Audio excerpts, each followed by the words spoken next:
present my screen.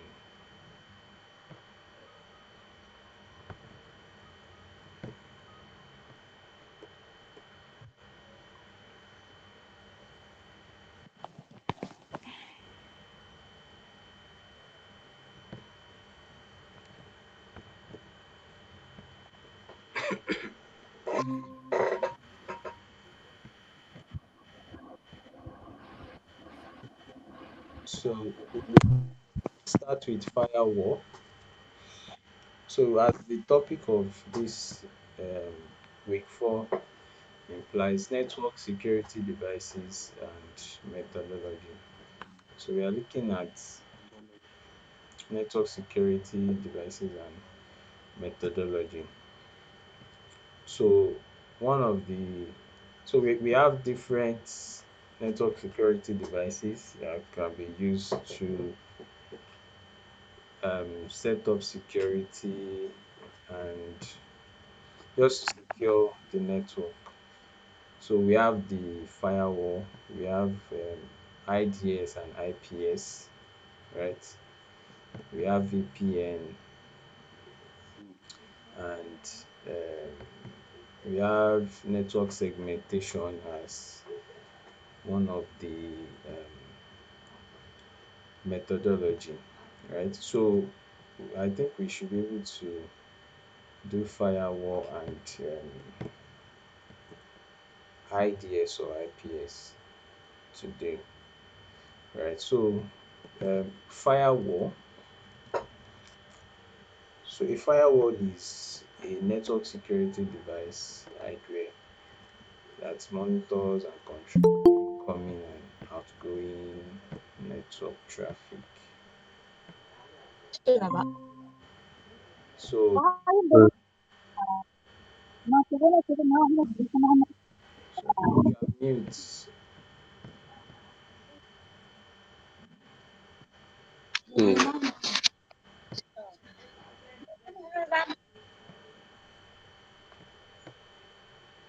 if you are just joining, please note that this class is currently being recorded.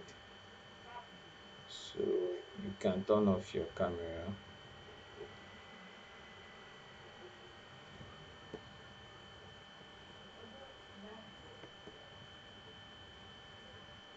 Simon,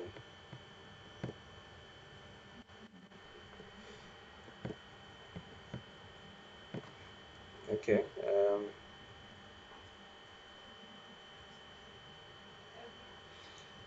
Okay, so a firewall is a device that help us to filter traffic that's coming into the network and the ones that are going out the network, which is based on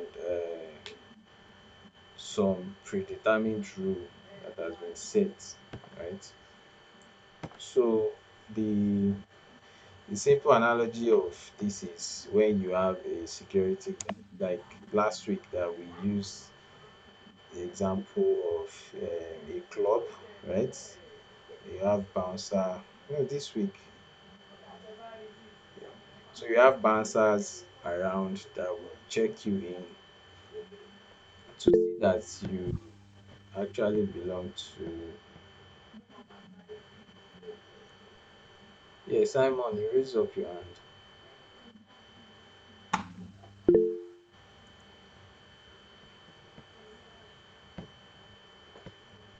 So you have bouncers around that will check you, will frisk you, touch, will try to check if you have weapon and all that before you go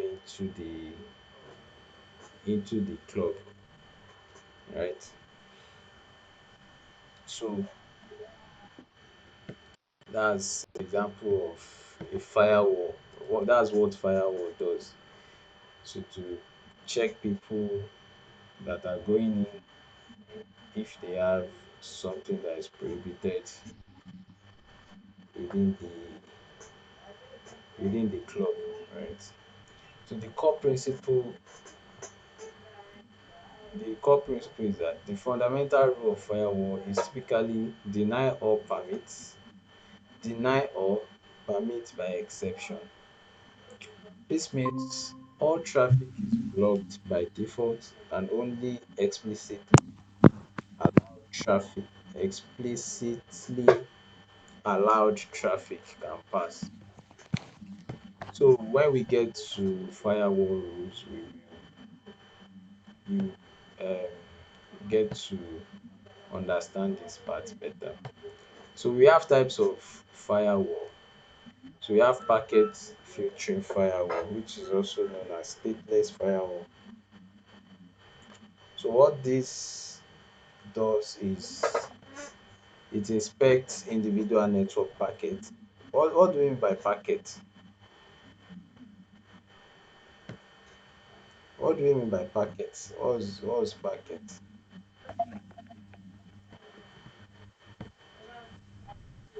It's like a casing. You said? It says a casing covering something. So I didn't hear that very well. I said a casing covering something. A casing. Yeah. Okay. So what about in terms of network? All these packets. Rose, you should. It's like it's a smaller segment, like a smaller segment of larger something. Okay. It's small something. I don't know how you explained it that Data. time. Data. It's a segment, a smaller one, smaller segment of a larger something. Smaller segment of the data. Okay. Data, yeah, that's just yeah. So it inspects the individual network packets, excuse me, at the network and transport layer, which it makes decision based on static code. E.g., when we were looking at Wireshark that day, we the part of the tables that was displayed on Wireshark, you see source, destination, or even within the packet analysis that we did, you can see source IP address, destination IP address, source port number, destination port number. You see protocol, right? So that's what um this firewall, that's what majorly, that's what most of the firewall, or let's say all firewall, that's what they check, right? So this specific firewall do not track the state of connection. Now, so what this means is that once a connection is established, so there are some firewall that once a connection is established,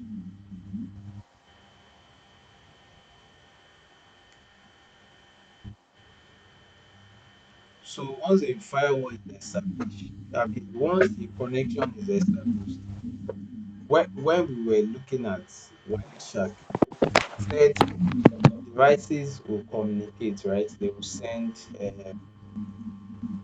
the connection communication before they start exchanging data, right? So now, once a connection is established like that, so this kind of firewall um, does not depend on already established connection.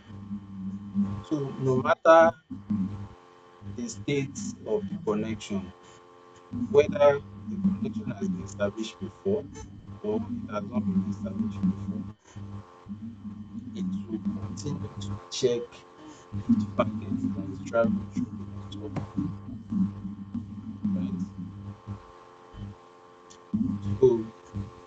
That's this packet filtering firewall, which is stateless firewall.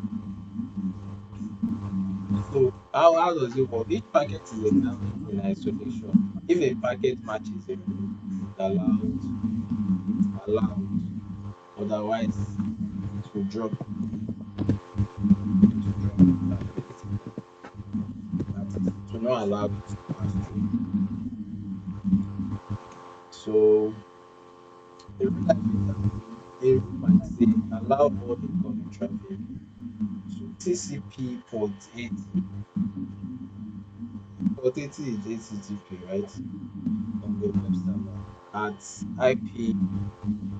This is from any external IP. So when this rule is established, it means that any other port might not, any other port will not be open to accept incoming traffic, right? And the traffic is only directed to this.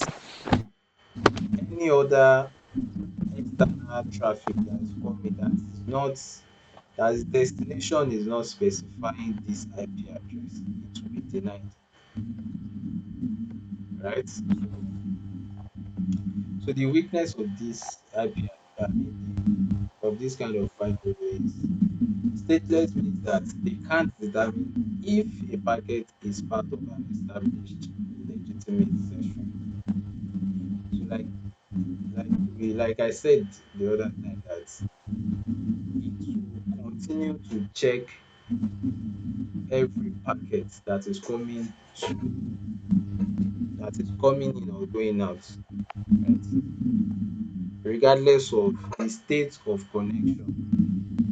So for example, this firewall might block an incoming response packet, even if it's for an outbound request that was initiated internally. It is vulnerable to IP spoofing and simple port scanning.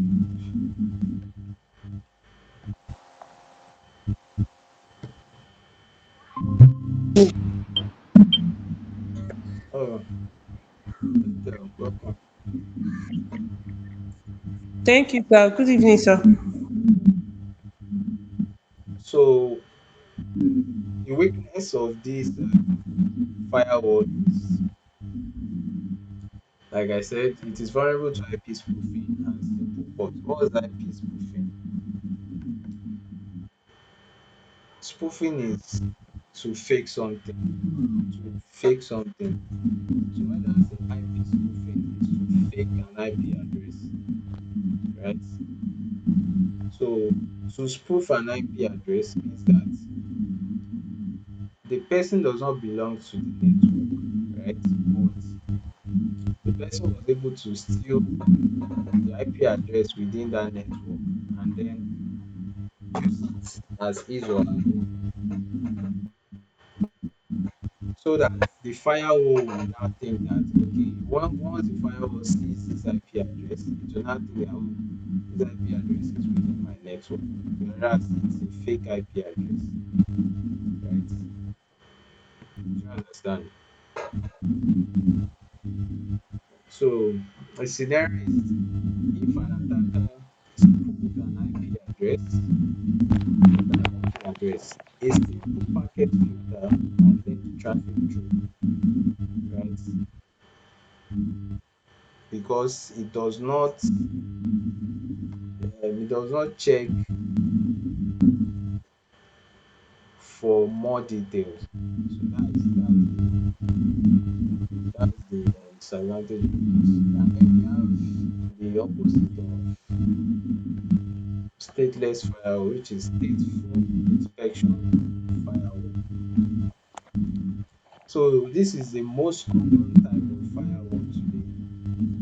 They track the state of active network connection, which is TCP session.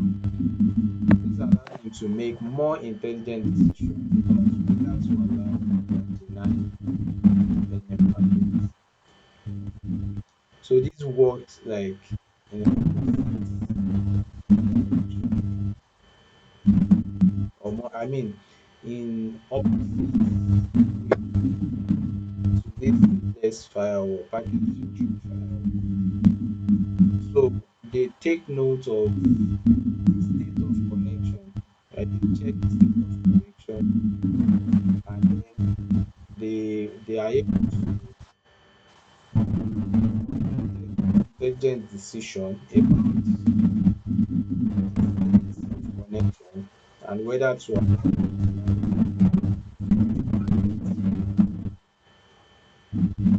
So how it works is that packet inspects they inspect packets at layer 3 and layer 4. What layer is layer 3 and layer 4? On your OSI level. What layer is layer 3 and layer 4?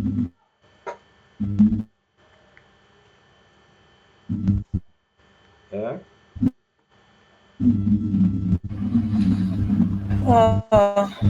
When we talked about network and host, Network and host. yeah. We mentioned OSI level.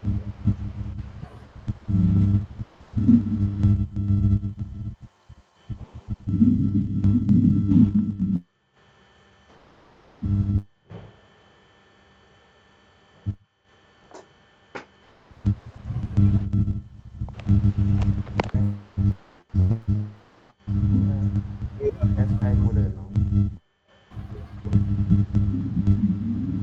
You have to set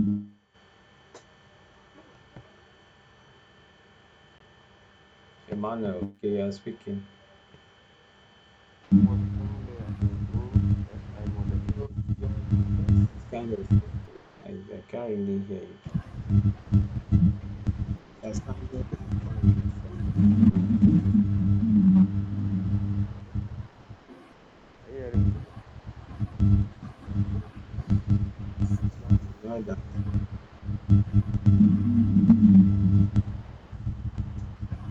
I don't know if there is an electronic Layer on that your side. It's kind of creating an interference. layer three is network. Layer 3 is network layer now. Layer 3 is network layer. Are you hearing me now?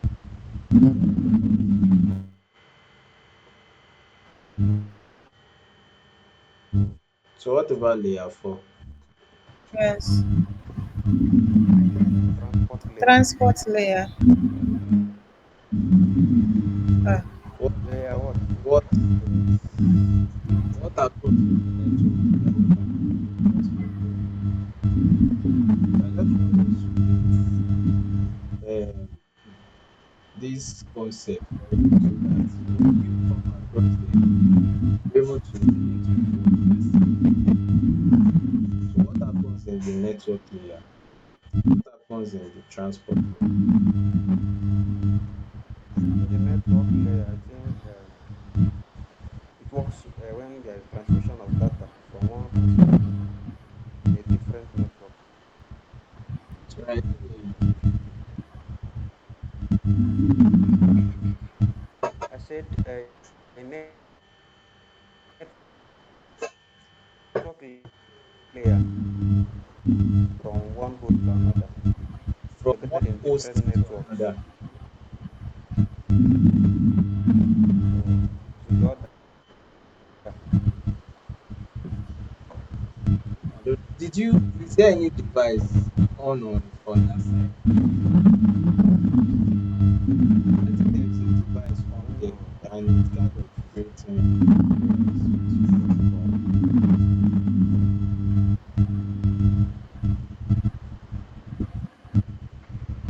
If you can turn it off are or you hearing me? move away from that device. Okay. Are you hearing me? Yes, I can hear you, please.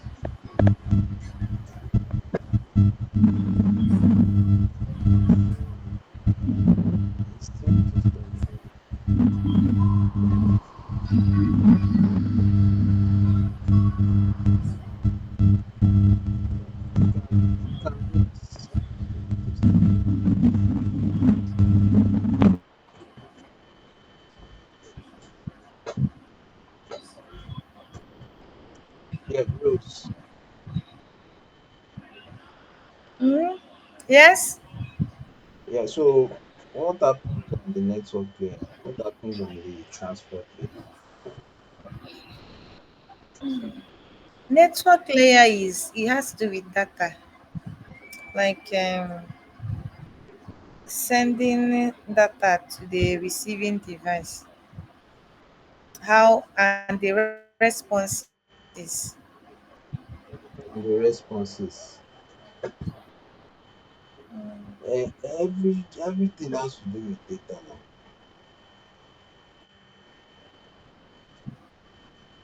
It was in network layer we talked about packets,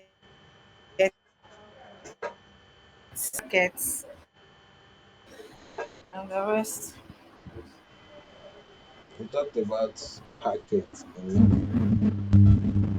Yes, on that. Yes,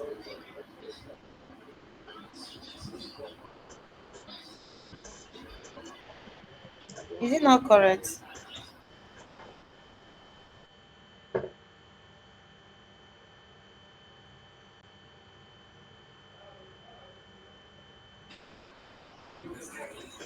Is it not correct?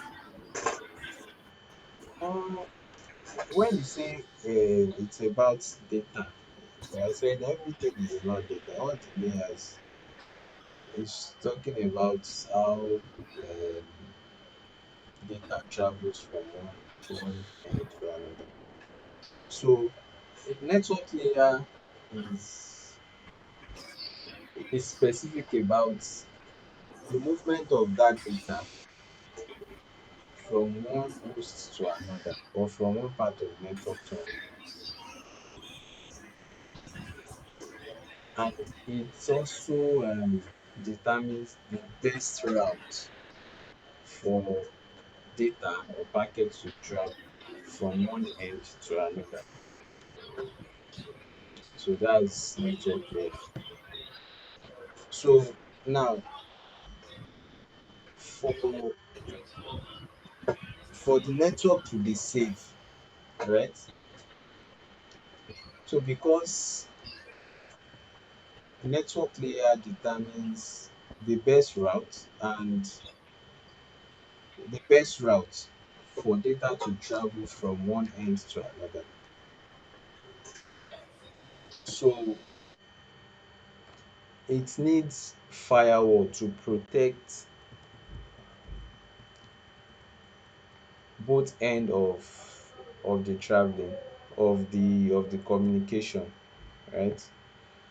So that's where the firewall comes in to filter traffic that is coming in or going out, right? And then we now have the transport layer. Let me see.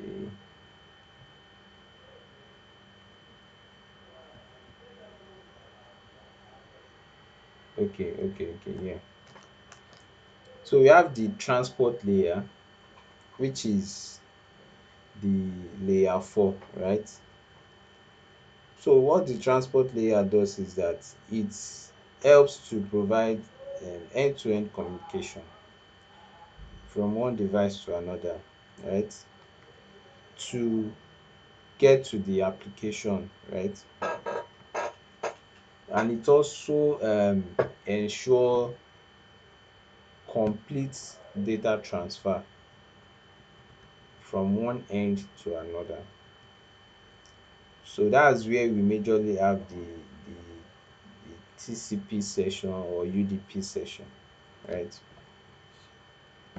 So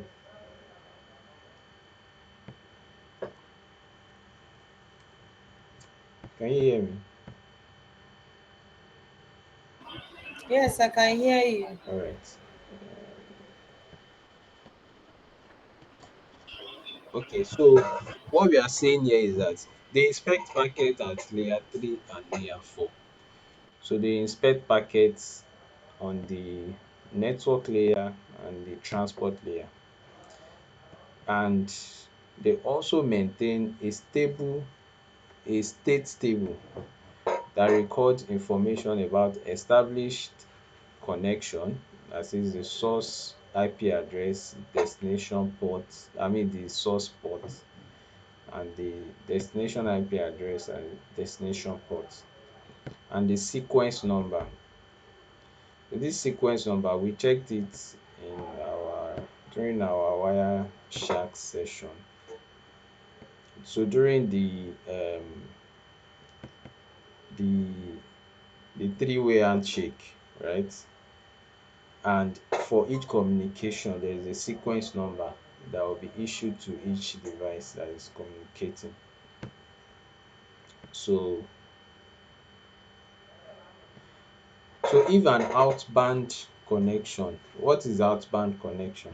A connection that is going out, that's outbound, or a traffic that is going outside the network, so that's outbound.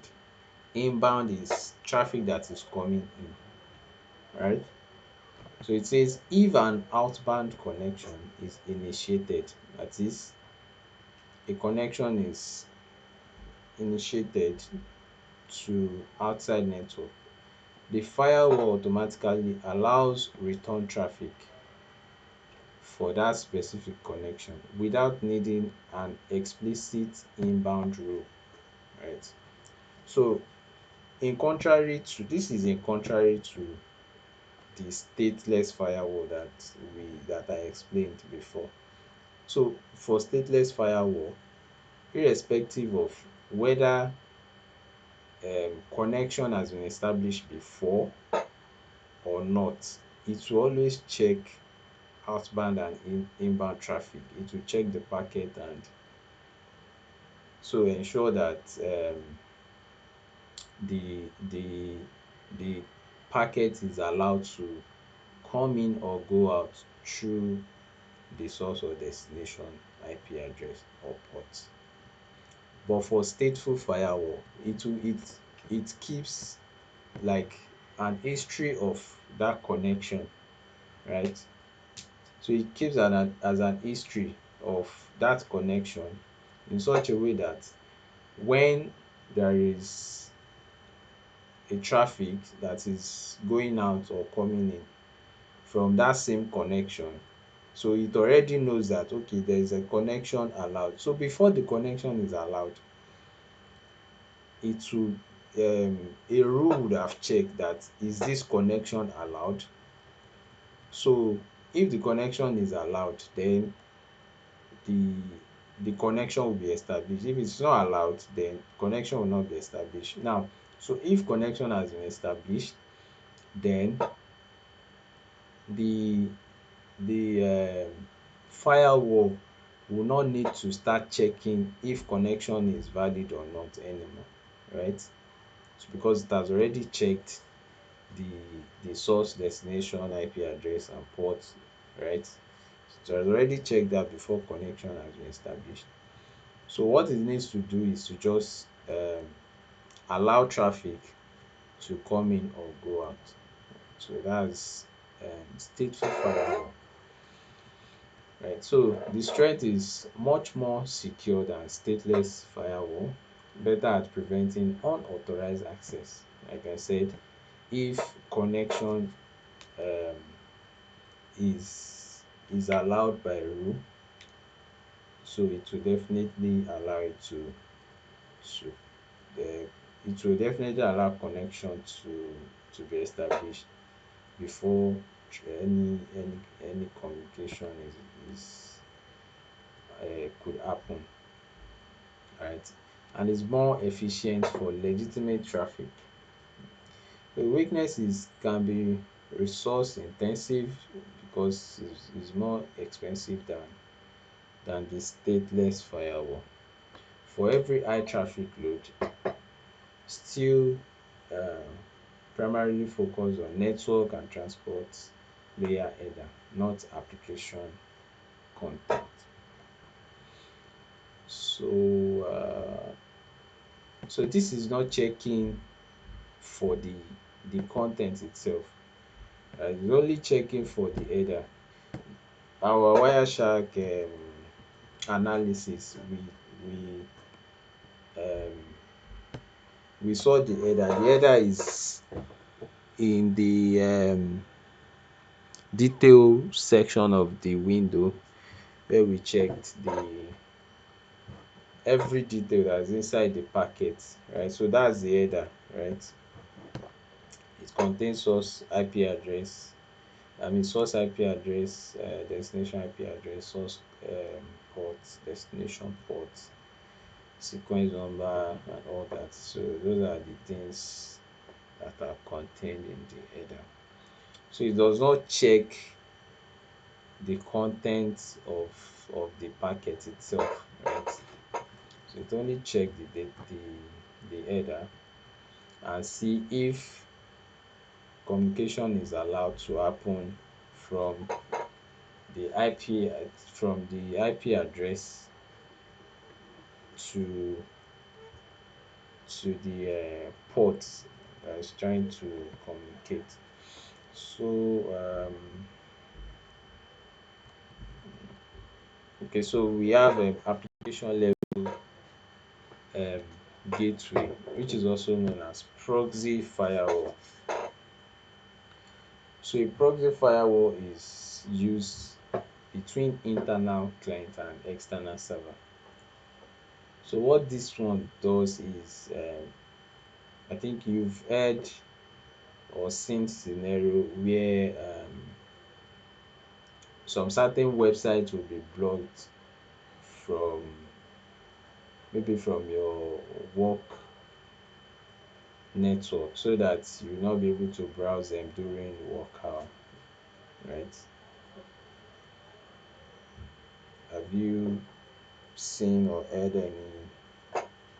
any scenario like that before? Yes. Uh, so Yes, sir. yeah, so if you have seen that, so that's the work of proxy firewall. So that's what it does. So it is established between internal clients and external server. They operate at application layer, as layer 7, and can understand specific application protocol. So it means that, or they can even block traffic, maybe from any traffic that is using HTTP protocol. They can block specific protocol so that it will not work. So when we are talking about application layer, we are talking about protocol here, right? So mention some protocol that you can remember.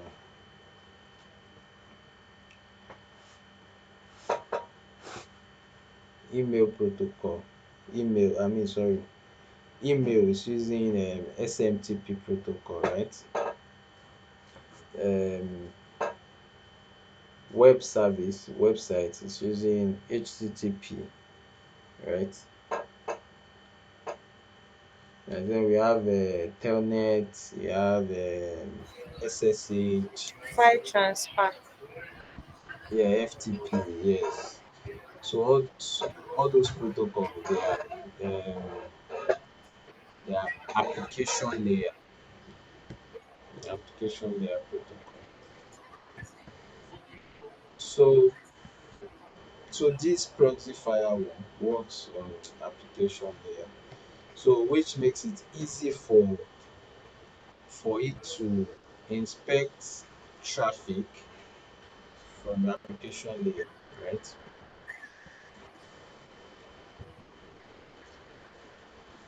So how does it work? Clients don't connect directly to the destination server. They connect to the proxy firewall. So the proxy firewall then establishes a separate connection to the destination on behalf of the client. So this allows for deep packet inspection of application contents, right? So like I said, so instead of you having access to directly browse websites, right? So you'll be browsing websites through the application layer.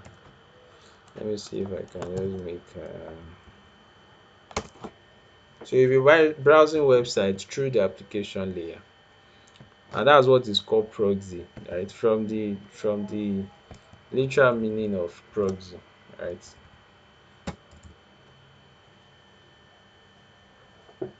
So when you fill form at the bank, and then maybe you want to get your card, you see proxy there.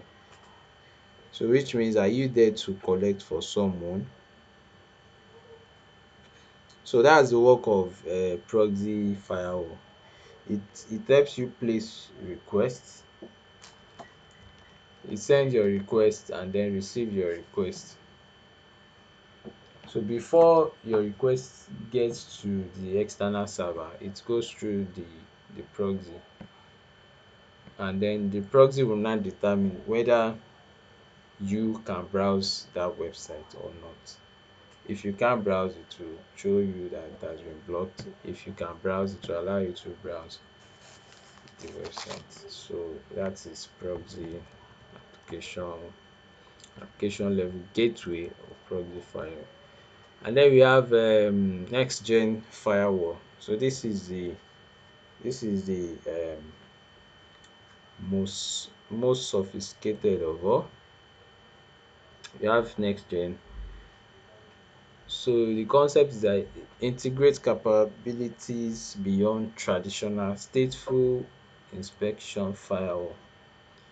It combines elements of application layer awareness, intrusion prevention system, and often identity awareness. So it can be intrusion detection, intrusion prevention, or intrusion detection system, IDS or IPS, either of the two. So the features are application control, identifies and control specific application regardless of ports, e.g. allow Facebook but block Facebook games. So this is more, it applies more granular rule to it applies more granular rule so that it can filter, it can allow connection based on rules that has been established. So you can see here, for example, it can say, okay, allow Facebook, you can browse Facebook, but Facebook games, it will block it, right? Deep packet inspection, inspect packet payload for malicious contents, so not just header. So unlike stateful firewall, that it will only check for headers, the source, destination, IP address and port, but here it will check inside the packet itself, the content, and see what is in there. If it is malicious content or not. So if it is malicious content, it will block it. So it has IPS feature, intrusion prevention system functionality, which detect and block known attack pattern. So they are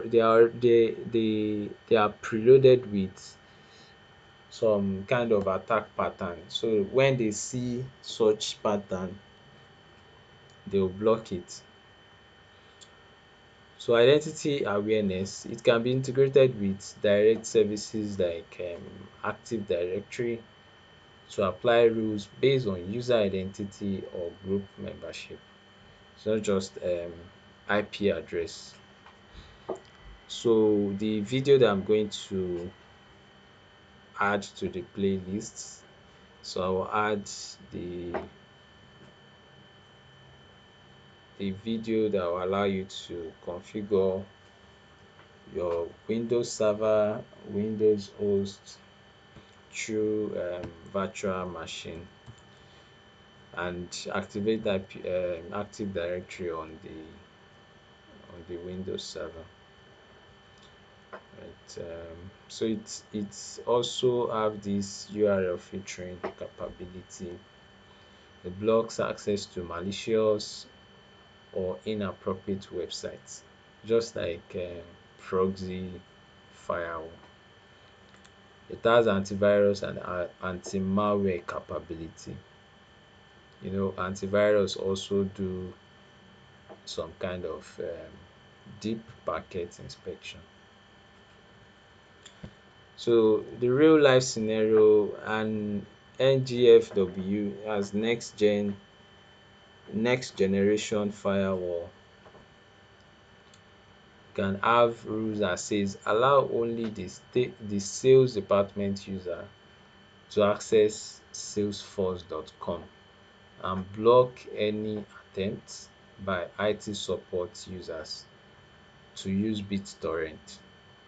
This level of granularity is beyond traditional firewall, right? So that's what we have explained now. So the strength is comprehensive security, better threat detection, consolidated security functions, and the major weakness is that it's high cost, it's very expensive, significant performance impact if not sized correctly, complex management. So number one is expensive. Number two is that if you do not get the right one for your network, it can cause it can impact the performance. And number three is that it's complex to manage. So the fifth firewall is host-based firewall, which is like a firewall that is installed in the host. So like everybody has we also have firewall on our system. So that comes with Windows, right? And we are going to look at the the firewall. We'll look at the firewall and see what comes with our Windows operating system. Right, so host-based firewall, the concept is that the software firewall running directly on an individual computer or server. So this is like a software firewall. Others that we've been talking about are their hardware, that is um, a device, device firewall. So they protect the specific host from network-based attack. How does it work? Filter traffic destined for and originating from the specific machine, e.g. Windows firewall, IP table, Linux. Right. Security implication crucial as a last line of defense if perimeter firewall are bypassed. So what do you mean by perimeter firewall?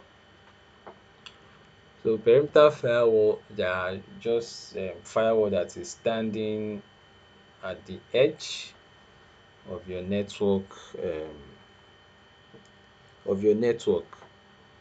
filtering outgoing and incoming traffic as perimeter firewall. They also protect the host from internal network threats such as a malware infected machine on the same LAN. The scenario, if your office network has a perimeter firewall, laptop should still run a host-based firewall to protect itself if you connect to an insecure public Wi-Fi, or if another device on the internal network becomes compromised. Well, so what is clear to me is that there are some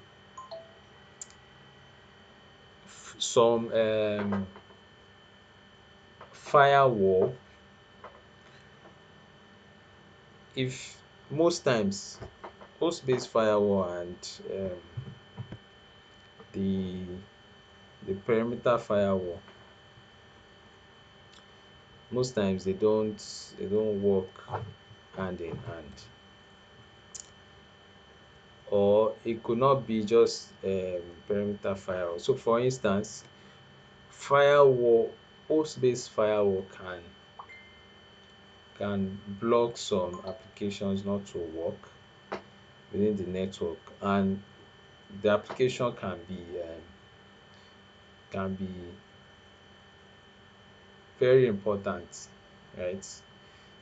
So for instance, pushing updates to hosts in within a network, right? So host-based firewall might prevent some traffic to come in, like the updates, pushing updates to such host.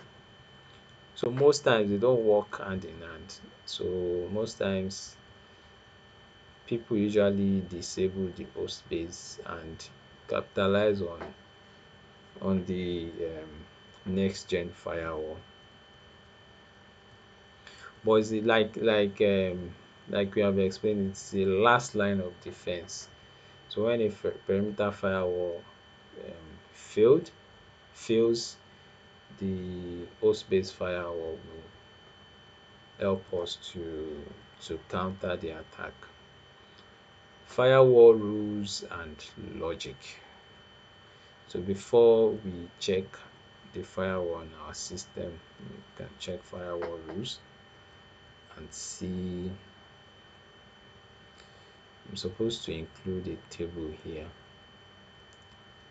that shows the firewall. But let me check. Sorry, I want to stop presenting so that I can bring up a better content. Yusuf Mojib, I guess it's the first time you are joining. Yes, All right. So did you just join the class, or you are just joining the no, online session? I already joined one class. I think that was some months ago, but the tutor was not probably, I don't know, maybe he was not communicating that well. And besides, I was sick too, so I left and I texted I don't know, probably the director. So he added me to this new class. Okay, okay. All right. Sorry, I'm trying to access the. I want to show you the table. This content does not have the table. Okay. Mm, Notes.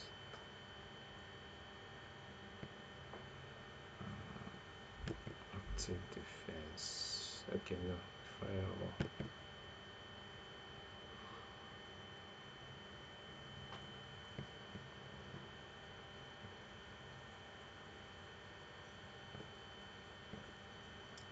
This is like a shorter version of.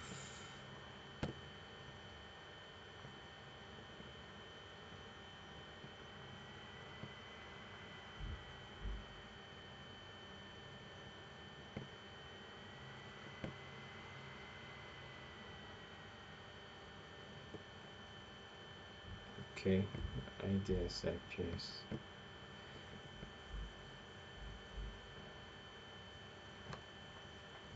Sorry, it's loading.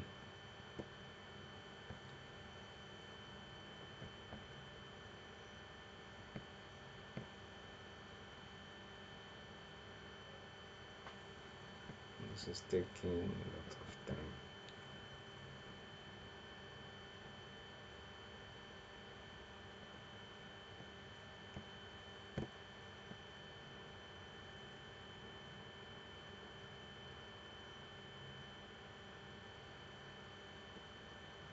Okay.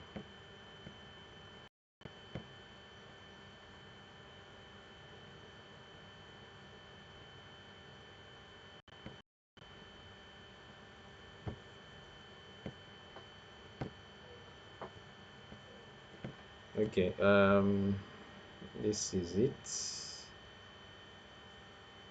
Can you see my screen?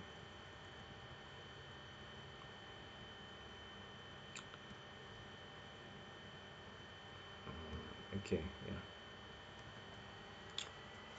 So firewall rule interpretation is not different from what we have there.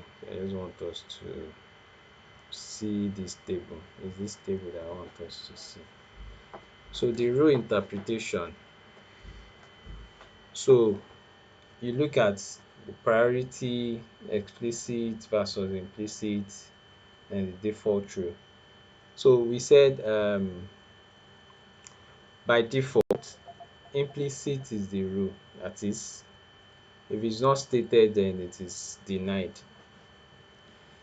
So all traffic is denied. That's implicit rule, right?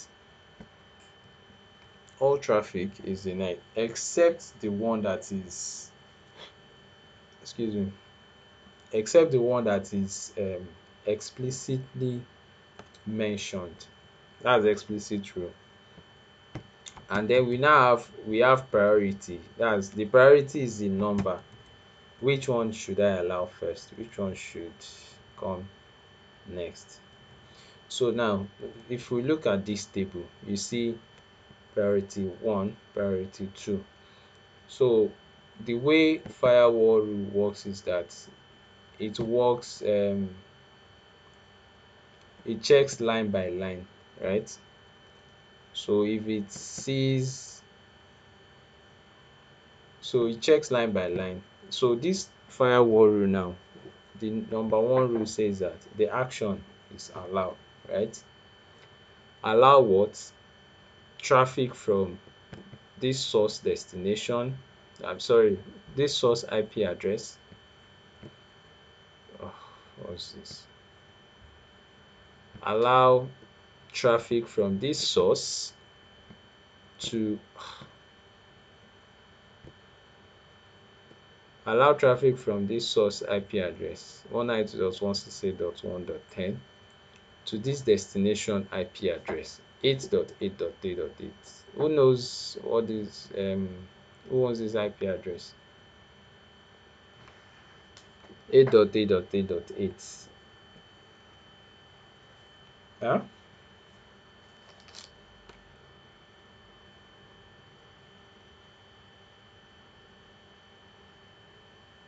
Yeah, I'll talk. Oh.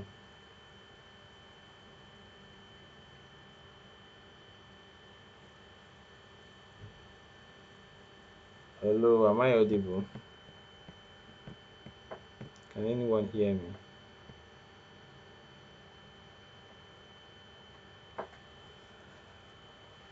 Someone should please respond.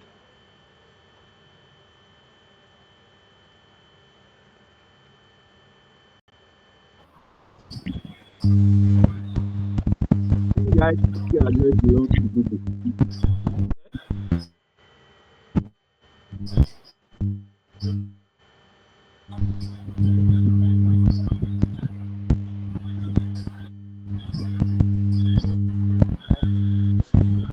Yeah, Emmanuel, I can.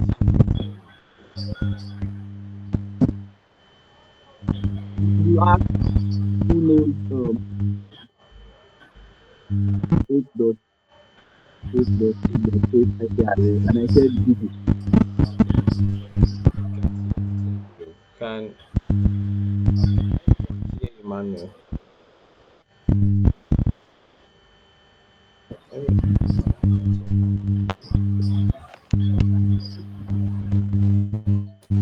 We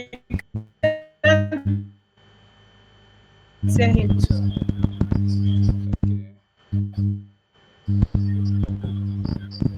Okay. He's sounding far. Yes. Yusuf Mojib, Bethel. Yes. Also, who does that IP Sir, address? he said the IP address that it seems it belongs to Google. I heard him. Oh, okay, okay. It belongs to Google. Yeah, yeah, exactly. So it belongs to Google. So what that rule is saying is that this So how IP did he know it belongs to Google? is Google's IP Hello? address now. Just if you search it, you see. How did he know? I don't know. When you research on it, you will know. Just search, you see it. Okay, I'll just put 8.8.8 and search online. I'll see it. Yeah, 8.8.8 IP address. It will pop up for you. yeah. It Okay. will show. You can search. Google.dns something. Yeah, so that's the DNS. So what it means is that every Google's product is connected to this DNS DNS IP address. So which means that everything you want to browse that belongs to Google goes through this IP address. So if this IP address is blocked, it means that YouTube, you will not be able to use YouTube. You will not be able to use Google Reader, except they didn't route, except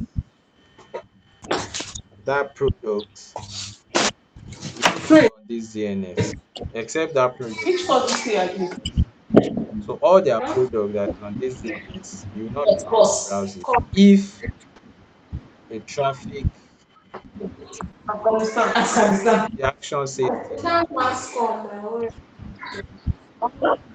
else. But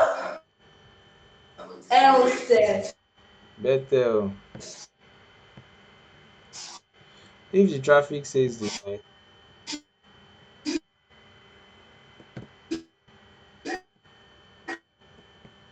Yeah.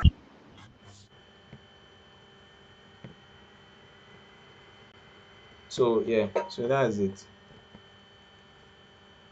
So yeah, the action says allow.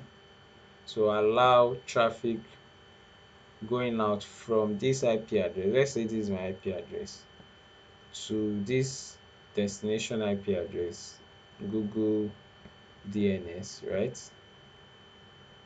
Then on protocol TCP, and if the port is 443, so port 443 is what?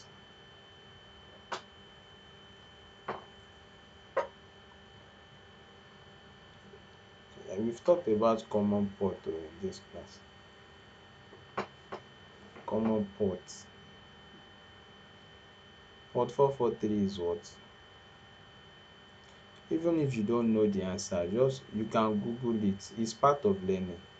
Google it and tell me. Yes. HTTPS. HTTPS, right? HTTPS port. Ehen. What about port Yes. 80? Or port 80 is what?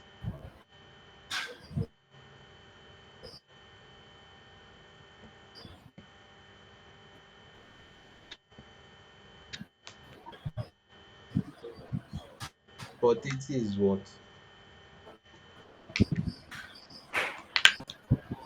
Um, it is something else. It's saying But HTTP. unencrypted, Yeah, it's not the same thing. what's it called? It's not the same thing. One is HTTPS. It One is for says port. Yeah, I can hear This you. one is HTTP. Yes, yes. HTTP yeah, one is is port HTTP, 80. HTTPS, and one is HTTP. HTTPS. Yes, HTTPS is port 443. And we've Yeah. mentioned the difference between the two before. right? What's different between the two? Yes. Well, what's the difference between the two?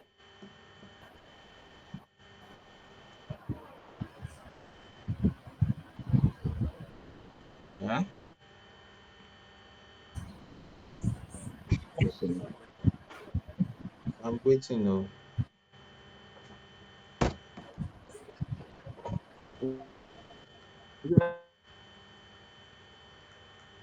One is meant for secured connection, Okay. Which one? Which one is meant for secure connection? while the other is meant for unsecured connection.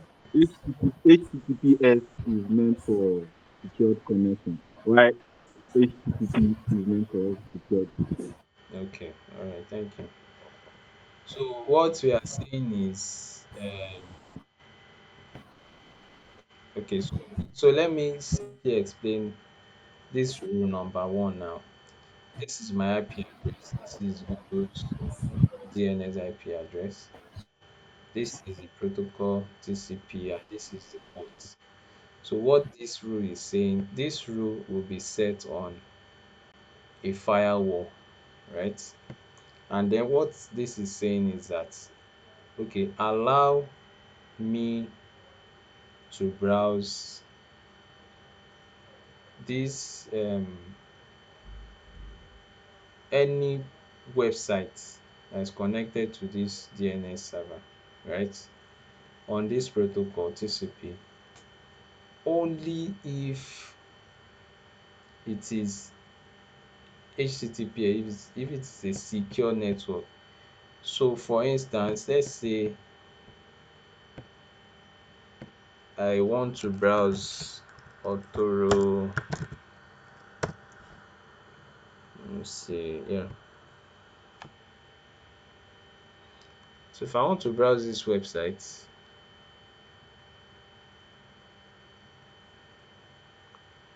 let's see, my network is slow.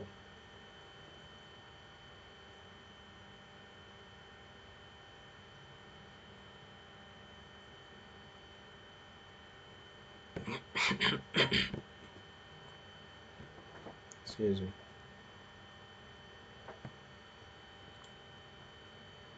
Oh, it's even HTTPS. Let me use HTTP. My network is slow, but let me just explain what's here.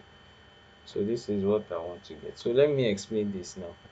So what this is saying is that this website, if it's on this DNS server, right, it will not allow me to browse it because this port now, this is HTTP and not HTTPS. HTTP is on port what? Is on port 80, and 80 is not allowed. So the second rule is saying that deny any other IP address going to any port, go through any protocol, using any protocol through any other port. Do you understand? So which means that on this network, it's only this IP address that is allowed to browse, and this is the only destination that is allowed to communicate with on this port. Do you understand? So any other communication cannot happen. So if any other person wants to browse even this destination, it will not go. And even if it's through this port, it will not go. It's only this IP address that is allowed. Do you understand? So it's saying deny any other person except this going to this destination using this TCP connection, using any other connection apart from TCP, and using through any other port apart um 443, which is HTTPS. So do you understand that? So what I'll be seeing here now is that excuse me, I'm not allowed to browse this website. It will be blocked. It will be showing blocked. So it will be showing me blocked because I'm not allowed to browse that website if it's another person. So do you understand? So can we go back to here? So yeah, so that's what I want to show us. So and that's everything on this on that table that I showed you. That's everything. So you see, rule set firewall operate based on set of rule, often called an access control list or policy. So this table now that I showed you, so this table is a bit simpler, right, to interpret. So there are some rules that you see 0000, so which means it will not be in word like this, it will say 000, right, 000. Do you understand? So that 00 means that any IP address. So this one will say 000, any source IP address, 000, 0.0.0.0, any destination IP address. That's what it will show. Um, the component of a rule. So like you have seen on the table, it will show the source IP address, the destination IP address, the protocol, if it's TCP, UDP. So if it's UDP now, if it's UDP, it means that you can only, so if this one is UDP,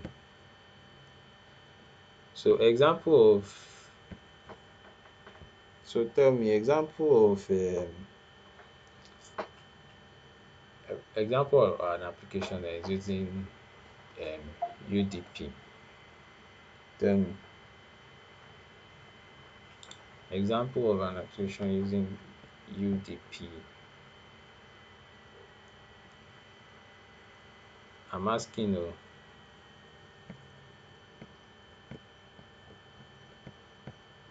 anyone, and it's very common. I've even said it in this class.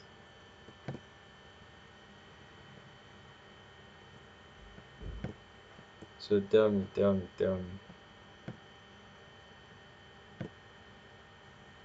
Those online gaming Yes. apps. Is what? Video call apps. Yes, Those online gaming apps. yes. Video call apps. Gaming app. This Google Meet that we are using now, Zoom applications. So they are using UDP protocol. So if this one is saying UDP, right? If this is saying UDP, it means that you will not be able to browse websites that are not on UDP. It means that you can only, so it means that this IP address can only do streaming platform that is on this DNS server, like maybe Google Meet, um, YouTube, Live, and stuff like that. So, do you understand?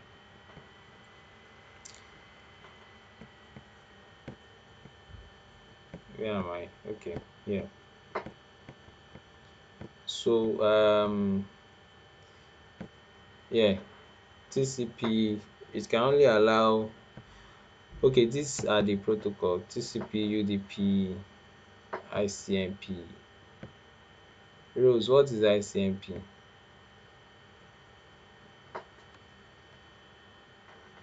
Example of an ICMP request.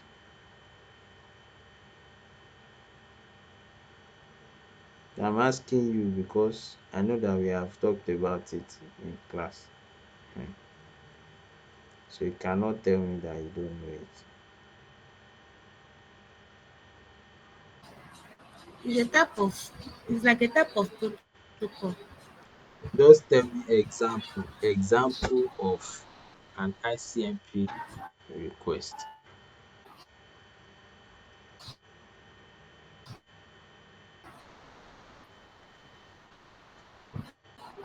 I would say maybe those antivirus, because ISMP are meant to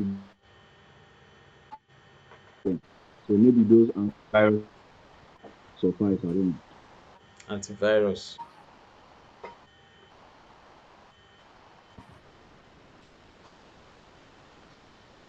Use your Google search. Oh, yeah.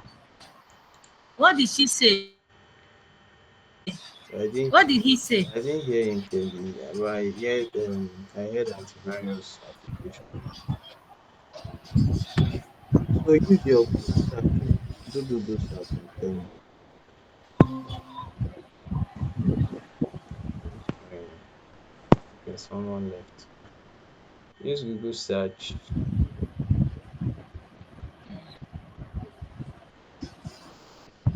I'm waiting. Oh, yeah, oh, yeah, oh, yeah.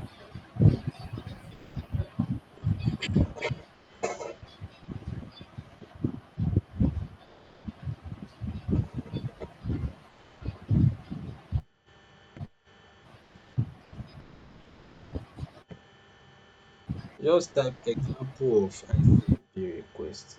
Example of ICMP request.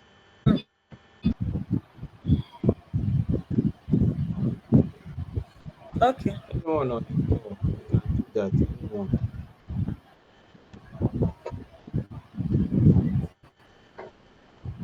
Ping.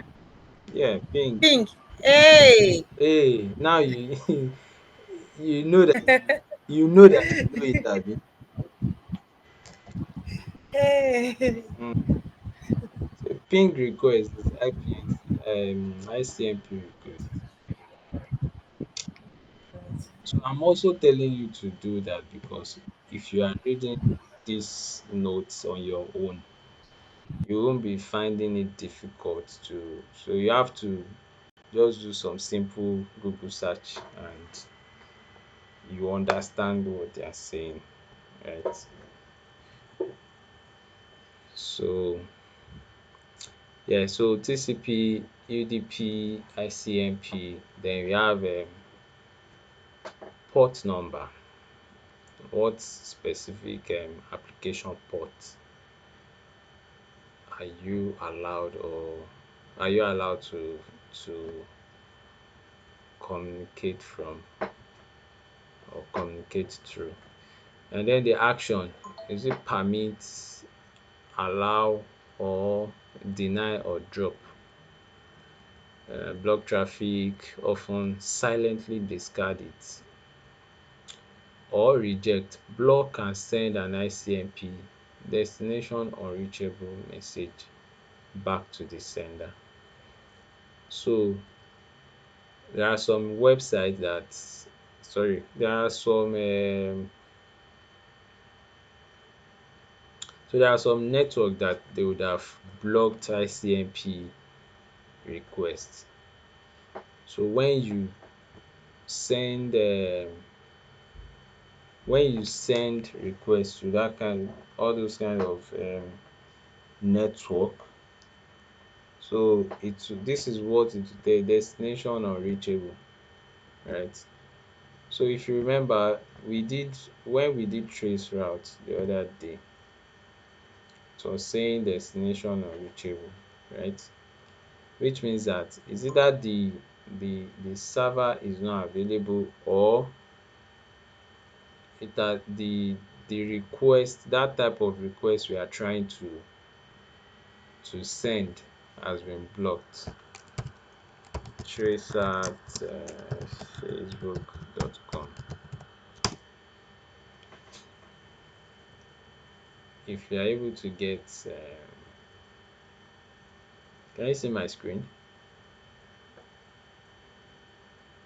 Yes. All right. So this one will be saying destination unreachable. Request timeout. Okay. Request timeouts. I think that's the only one that will say.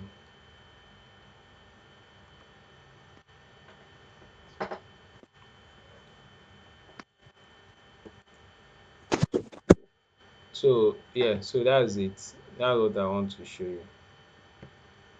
So it's either it's not available or it does not permit this kind of request. Right. So that is it. There are some that will say destination unreachable. Yeah. Okay, so that's what constitutes the rule, the firewall rule, right?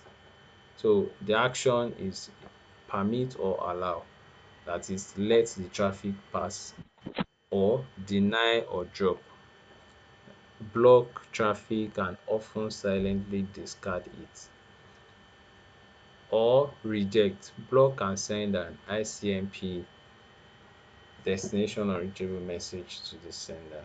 So either of the three can be set as action. The implicit deny, the most important firewall concept.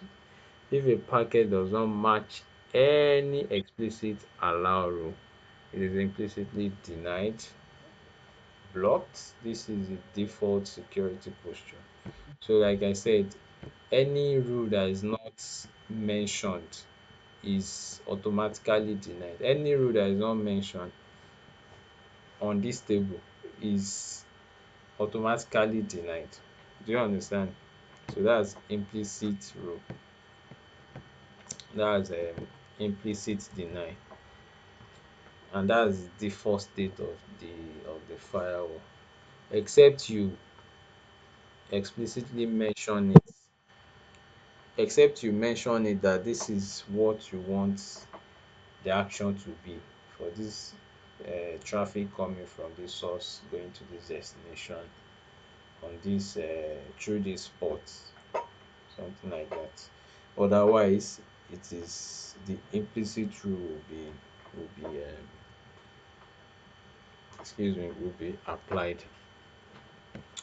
Okay. A scenario rule one: permit CCP any external IP address. I think we don't need to go through this one. We've checked the table already. I've explained table. So firewall placement. Sorry, there is another kind of firewall that is not stated here. So you can do research on it. WAF, right? WAF, Web Application Firewall. WAF, WAF. That's Web Application Firewall. So do research on it and read about it. Noted? Is that noted? Yes. Yes, sir. All right. WAF, WAF, Web Application Firewall. So do research on it, read about it.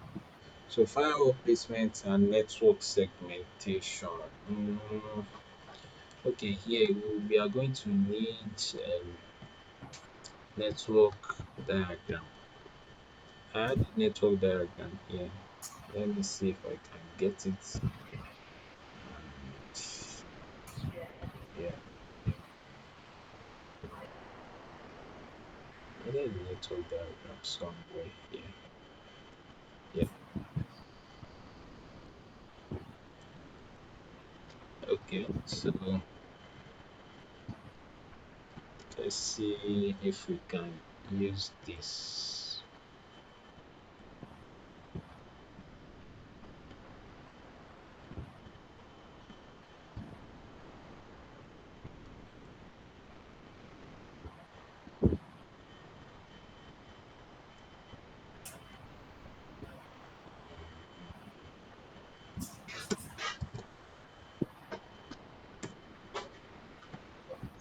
I don't know if you can see my screen. Maybe I can't see this clearly. Let me see if I can increase the size. Yeah. Okay. Yes, you can check it again. So firewall placement. Yes, or you can check it again. Yeah, you can mute your mic. Yeah. So firewall placement and network segmentation. So with this is network security, network segmentation. Okay. So here you read about network segmentation and monitoring here. So what is network segmentation first? So is the process or act of dividing your network into smaller portion. It's called subnets, sub network, right? Into smaller portions. So that's network segmentation. Um, Let me see if something like that is here.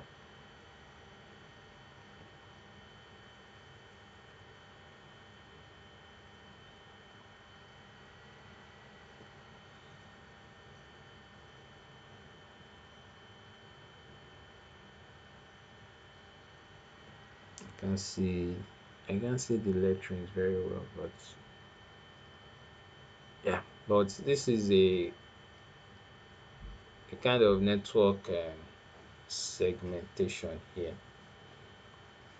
So you can see from here. So this is ISP. This is ISP. This is ISP.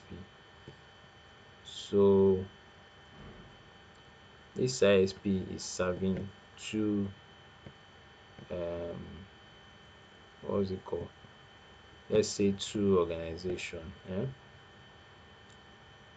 So then it comes from here to this router. This is a router. Then to to this to this. You can see that this are splitted into two. So which means that a network is here, another network is here, right? Excuse me. So also on this part, three networks. So this can be a virtual network, right? So splitted into three. So this middle one is has IP phones and like four hosts, right? So you can see example of segmentations here. You can see this as IP phone and host. This as servers like email servers. Um, so these are servers actually. I can't see what is there clearly.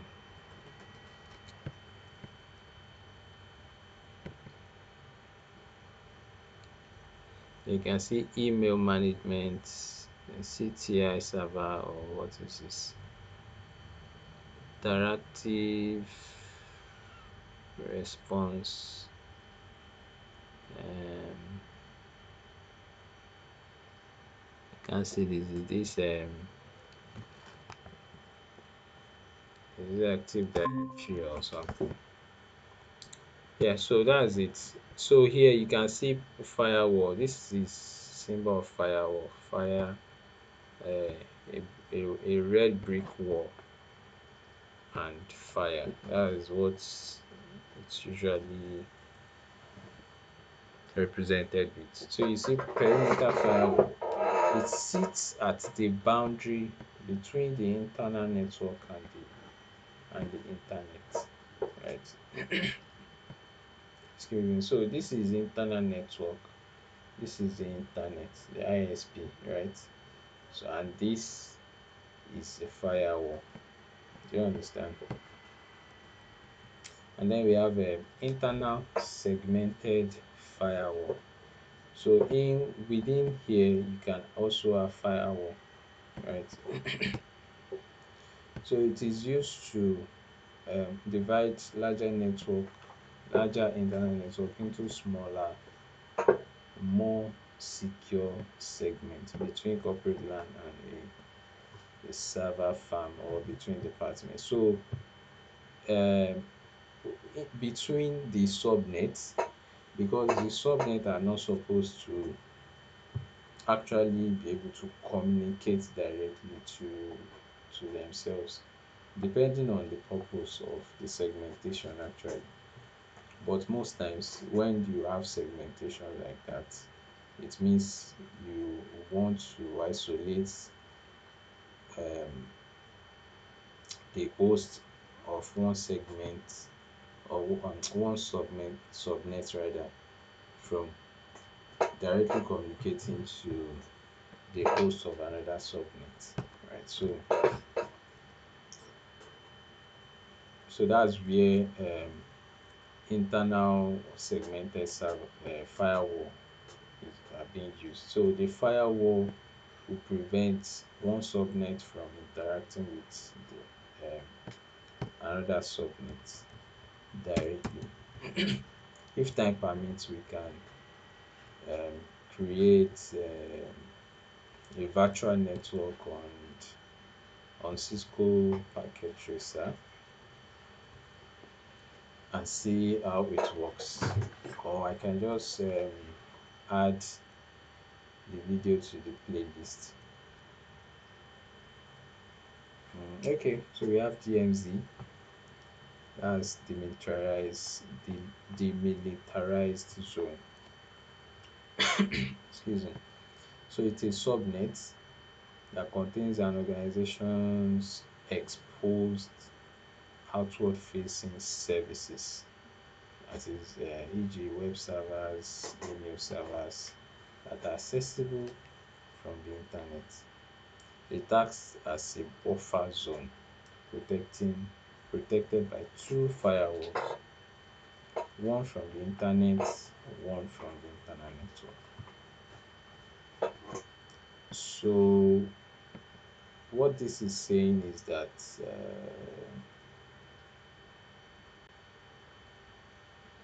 yeah. So let me see if so we can say this can we can use this as an example of DMZ, right? Excuse me. We can use this as an example of DMZ. So you can see that it has two firewalls, and this is ISP, or say internet, right? And I'm not sure if this is a perfect interpretation of DMZ, because it's having access to internet, or internet directly. So Please, I'm sorry, I can't see the screen. Oh. I'm very sorry. are you using your phone? Yes. So that's why you can see it. You are not sharing screen. No, I'm not seeing anything. I'm just seeing our pictures. Are you serious?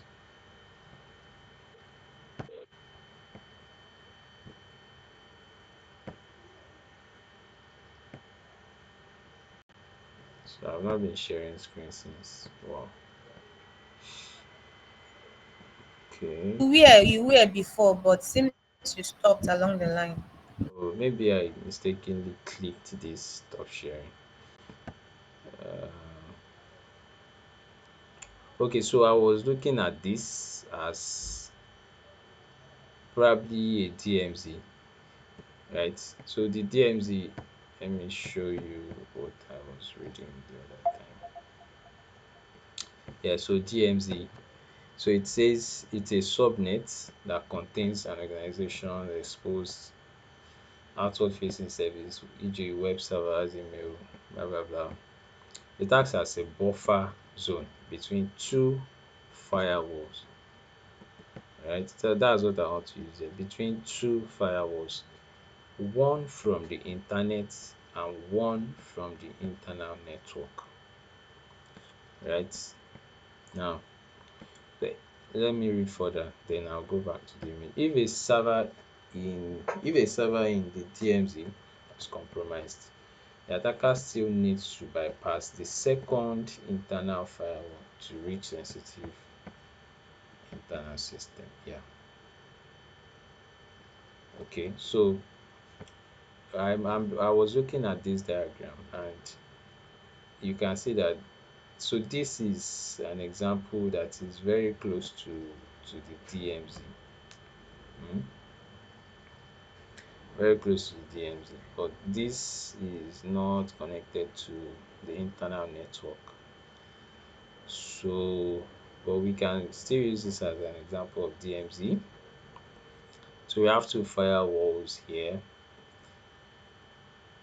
One is coming. This is not a perfect example though, but so let's say this is a DMZ. So okay, let me use this. Sorry, let me just use this. Let me clear this.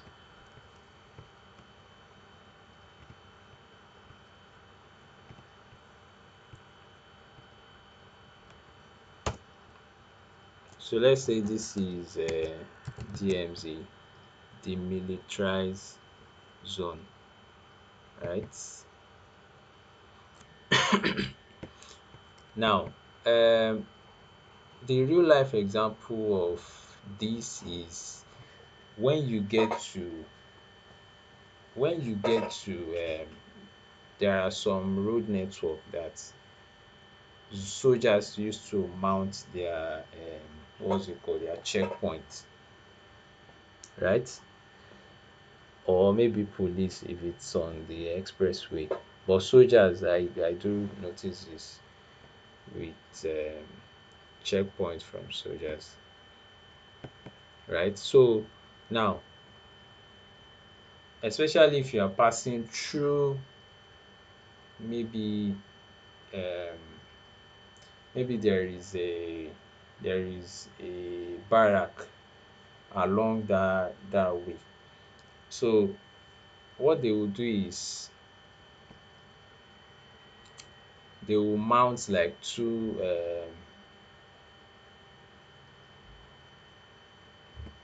I don't know how to explain it. So they mount like two rows of blocks or drum, right? In such a way that you need to navigate through before you pass.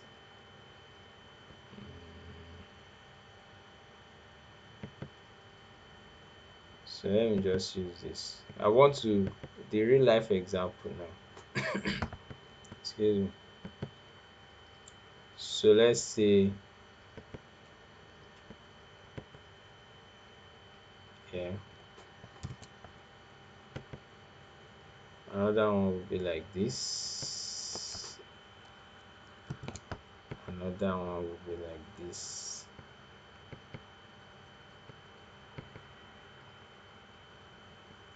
Yes.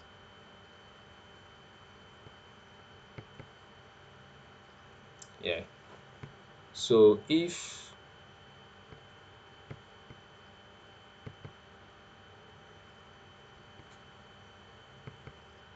the whole of this place is a road, is a straight road. Let's say it's a straight road. Why is this now? Okay, let's just take it like this. It's a straight road, right? So if this all of this is a straight road, and then you are driving, so this zone here,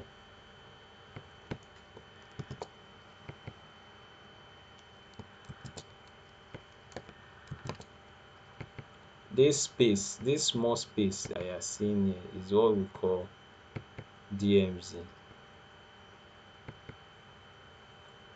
That's for real life scenario, right? So this space here is what we call the what you can refer to as the demilitarized zone. So because drive you need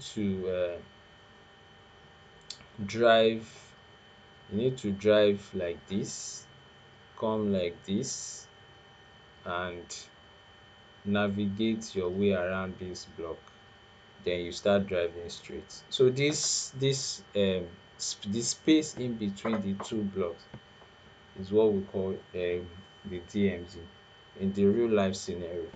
And even if maybe you are entering a barrack, you see something like that, or maybe a police barrack or soldier barrack. I'm not sure about police barrack, but soldier barrack, you definitely see something like that. Or even on the highway, you see something like that. Have you come across anything like this before? Please respond. Yes, sir. Yeah. Okay. Barracks. Yes. So that zone, this space in between is called DMZ. So now back to network. Uh, Back to network. Yeah. So we have a DMZ. We have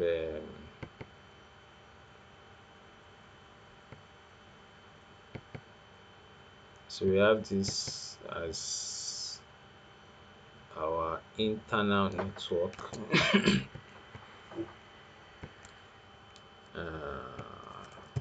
Call out.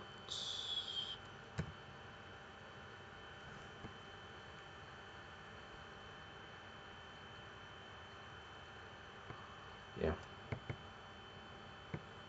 And then we have this as internet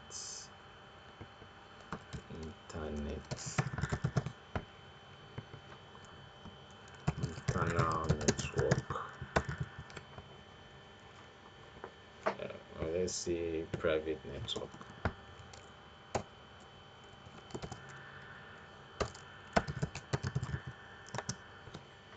Yeah. So this DMZ is part of this private network. Yeah. uh, yeah. So let's do it like this, right?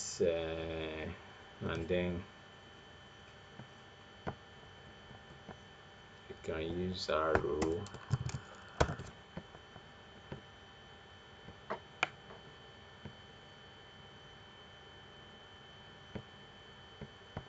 Mm,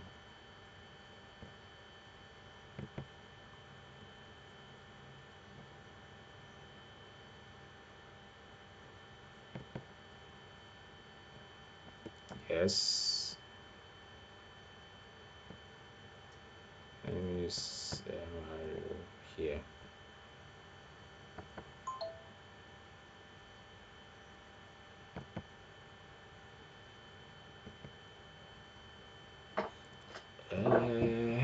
And let me see.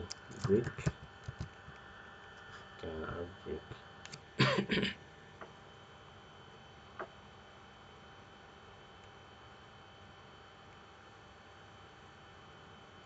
Okay, let's just use this as our own firewall, right?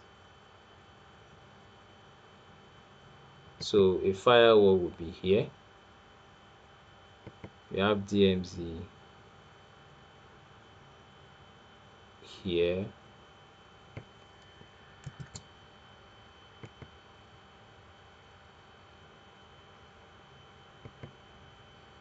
and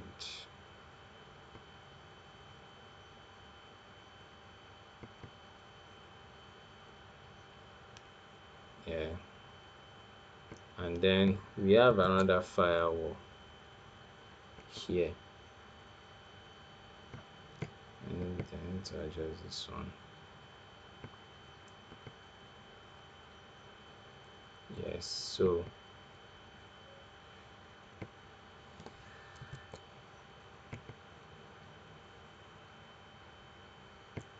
I think you get what I'm trying to do here. So this DMZ is part of this. Okay, I can just draw. Or let me draw a rectangle. Delete this one.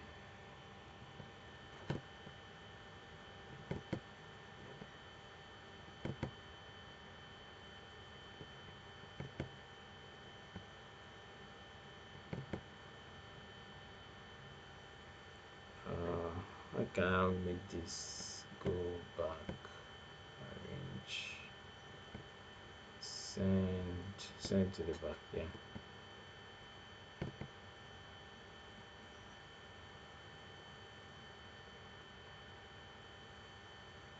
Okay.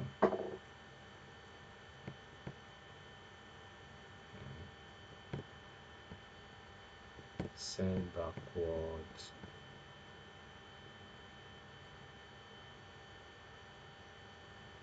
Bring forward.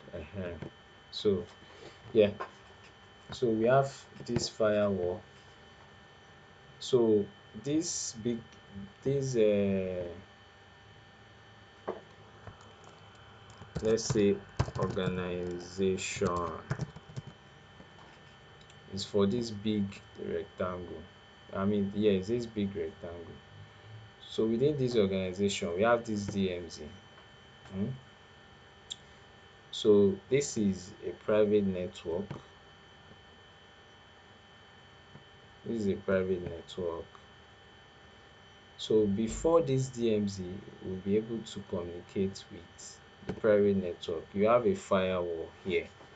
So which means that if there is an attack from the internet, right, meant for this DMZ, they have to come through this firewall, and if they are able to bypass this firewall and get to the DMZ, they won't be able to get to this private network until they're able to also bypass this firewall. So that's how DMZ works, right? Um, so yeah, so that's that. Security implication. I think we are done. The security implication, network segmentation, firewall. The security implication of firewall. Number one, network segmentation. Firewall are crucial for isolating sensitive systems and limiting the blast radius of a breach. So that's the importance of network segmentation. So if one subnet is compromised, it does not mean that attackers will automatically have access to other subnets, because the subnet are they are on different network. So the attacker has to go through a firewall, bypass the firewall before they're able to have access to another subnet. That's importance of network segmentation. So access control, they enforce network level access control policies, right? It also helps in threat blocking by preventing many common attacks such as port scanning, unsolicited inbound traffic, and certain type of malware traffic. Visibility. Firewall logs provide critical data for security monitoring, incident response, and auditing. And misconfiguration. A common source of vulnerability is misconfiguration of firewall. Incorrectly configured rules can open gap holes or loopholes in network defense. Right. So that's what we have for on firewall. Any questions so far? We're able to treat only firewall, and we have IPS network segmentation, and network security methodology. Um, we still have a lot to cover. So we are supposed to be on month 2, week 5. So we are lagging behind seriously. So I would urge you to go through this content, right? Note your questions down. You can ask on the group, right? And then we can also discuss them in our next class so that we can quickly move to month 2, week 5. We are seriously lagging behind. Right? We are in August already, so we are supposed to be in the next month as the content. Right. So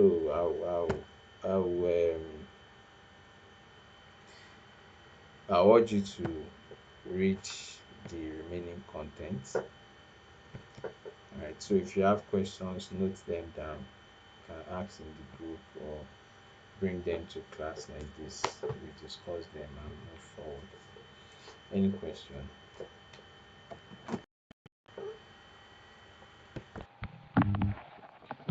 So, how can someone fake IP address? Okay. Okay. You want to fake it. Okay. Require practical or I want to learn it. I want to learn it too. you want to learn it. If you are in the course already now, during the course, Oh, I'm sure you get to do something like that. okay. Right. Any other question relating to what we have discussed? I'm sorry, this note, like, will you leave it in the group so we can have access to it? It's in the WhatsApp group.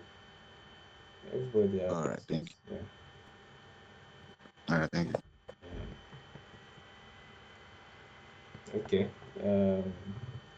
So I have a question. No. Okay. Okay, so the faking of the IP address, is it a legal thing? It depends on what you want to use it for. Right. So if you are using it Because he to said he wants to learn how to fake IP address. He just said this, he would teach it. I thought you would have asked him first for what course, or are you just learning it for what? Something like that.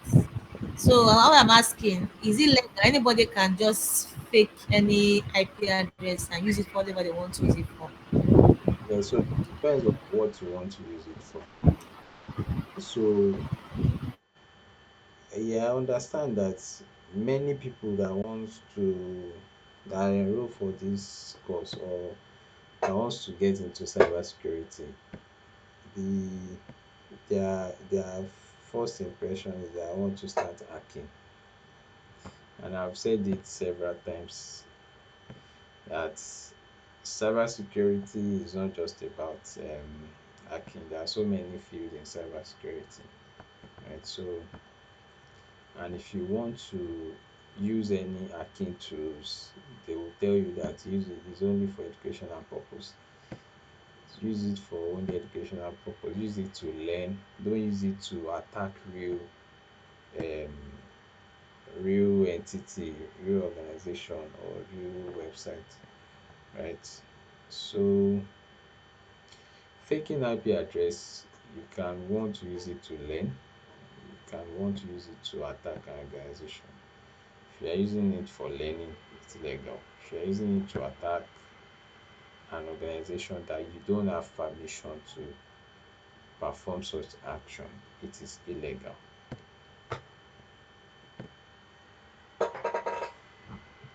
To answer your question, it is illegal and it is punishable under Nigerian law. In fact, it has a jail term attached to it. So, Okay.